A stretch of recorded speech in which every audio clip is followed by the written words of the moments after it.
அன்பான சகோதர சகோதரிகளுக்கு அஸ்ஸலாமு அலைக்கும் வரஹ்மத்துல்லாஹி வபரகாத்துஹு. ஒரு பெரும் விருந்தினர் நம்மை நோக்கி வருகின்றார். ஒரு சாதாரண விருந்தினர் அல்ல, அல்லாஹுவின் கருணையால் நிரம்பிய ஒரு மாதம், அது ரமலான். ஒவ்வொரு வருடமும் இந்த ரமலான் வருகின்றது. ஆனால் ஒவ்வொரு வருடமும் நாம் அதே மனநிலையில்தான் அதை வரவேற்கின்றோமா? ரமலான் வந்துவிட்டது என்று அறிவிப்பு வந்தவுடன் நாம் என்ன நினைக்கின்றோம்? சமையல், நோன்பு நேரம், விருந்துகள், இதுவா? அல்லது இந்த மாதம் என்னை மாற்ற வேண்டும் என்று தீர்மானிக்கின்றோமா? அல்லாஹ் கூறுகின்றான், ரமலான் மாதம், அதில் மனிதர்களுக்கான வழிகாட்டியாக குர்ஆன் இறக்கப்பட்டது. இந்த மாதத்தின் மிகப்பெரிய பெருமை என்ன? இது அல் குர்ஆனுடன் இணைந்த மாதம். நம் வீடுகளில் குர்ஆன் இருக்கின்றது, ஆனால் நம் இதயங்களில் இருக்கின்றதா? ரமலான் நமக்கு ஒரு கேள்வி கேட்கின்றது. நீ தினமும் எவ்வளவு நேரம் அல்லாஹுவின் வார்த்தைகளுடன் செலவிடுகின்றாய்? நாம் தினமும் சமூக வலைத்தளங்களில் பல மணி நேரம் செலவிடுகின்றோம். ஆனால் குர்ஆன் ஓத 10 நிமிடம் கூட கிடைக்கவில்லையா? இந்த ரமலான் குர்ஆனை மீண்டும் உயிர்ப்பிக்க வேண்டிய மாதம். அல்லாஹ் கூறுகின்றான், நீங்கள் தக்வா உடையவர்களாக ஆகும்படி நோன்பு விதியாக்கப்பட்டது. ரமலானின் இலக்கு பசி அல்ல, தாகம் அல்ல, எடை குறைப்பும் அல்ல. இலக்கு தக்வாவாகும், அல்லாஹுவை நினைத்து வாழும் மனநிலை. நாம் தனியாக இருந்தாலும் பாவம் செய்யாமல் இருக்க கற்றுக் கொடுக்கிறது நோன்பு. ஏனெனில் நமக்கு தெரியும், யாரும் பார்க்கவில்லை என்றாலும் அல்லாஹ் பார்க்கின்றான். இதுதான் ரமலானின் பள்ளி. 30 நாட்கள் ஆன்மீக பயிற்சி. முஹம்மது நபிகள் நாயகம் ஸல்லல்லாஹு அலைஹி வஸல்லம் அன்னவர்கள் கூறினார்கள், ஈமான் மற்றும் நன்மையை எதிர்பார்ப்புடன் ரமலானில் நோன்பு நோக்கும் ஒருவரின் முந்தைய பாவங்கள் மன்னிக்கப்படும். அன்பான சகோதர சகோதரிகளே, நாம் பாவம் இல்லாதவர்களாக இல்லை, நாம் தவறுகள் செய்யாதவர்களாகவும் இல்லை. ஆனால் அல்லாஹ் நமக்கு ஒரு வாய்ப்பு தருகின்றான், ஒரு முழு மாதம் மன்னிப்பிற்காக.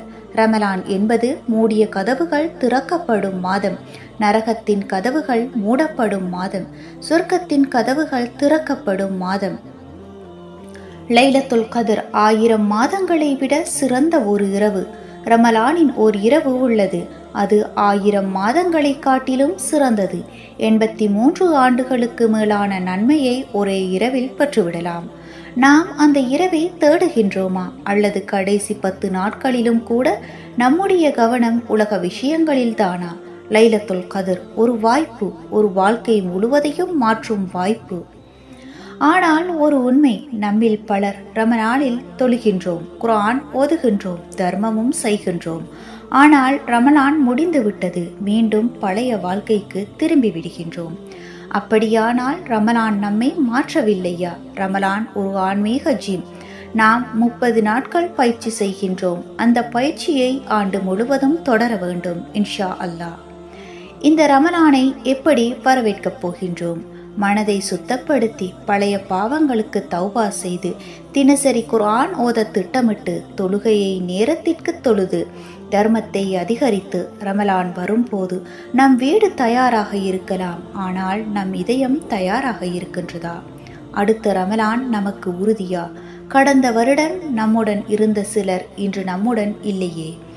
அவர்கள் கடந்த ரமலானை கடைசி ரமலானாகவே அனுபவித்தார்கள் என்பதை அறியாமல் இந்த வருட ரமலான் நமக்கு கடைசி ரமலானாக கூட இருக்கலாம் அல்லவா? அதனால் ஒவ்வொரு நாளையும் அருமையாக பயன்படுத்துவோம். ஒவ்வொரு சுஜூதையும் மனமாற செய்வோம். ஒவ்வொரு துஆவையும் கண்ணீருடன் செய்வோம். ரமலான் ஒரு மாதம் அல்ல, ஒரு மறுபிறப்பு. அன்பானவர்களே, ரமலான் நமக்கு பசி கொடுக்கவில்லை, அது நமக்கு பொறுமையை கற்றுக் கொடுக்கின்றது. தாகத்தை கொடுக்கவில்லை, அது நமக்கு அல்லாஹுவின் நினைவை கற்றுக் கொடுக்கின்றது. இது ஒரு மறுபிறப்பின் மாதம், இதயத்தை மாற்றும் மாதம், வாழ்க்கையை திருத்தும் மாதம். அல்லாஹ் நமக்கு இந்த ரமலானை முழுமையாக பயன்படுத்தும் தௌஃபீக்கை அளிப்பானாக. நம்முடைய பாவங்களை மன்னிப்பானாக. லைலத்துல் கத்ரின் நன்மையை நமக்கு முழுமையாக அளிப்பானாக இன்ஷா அல்லாஹ். ஆமீன்.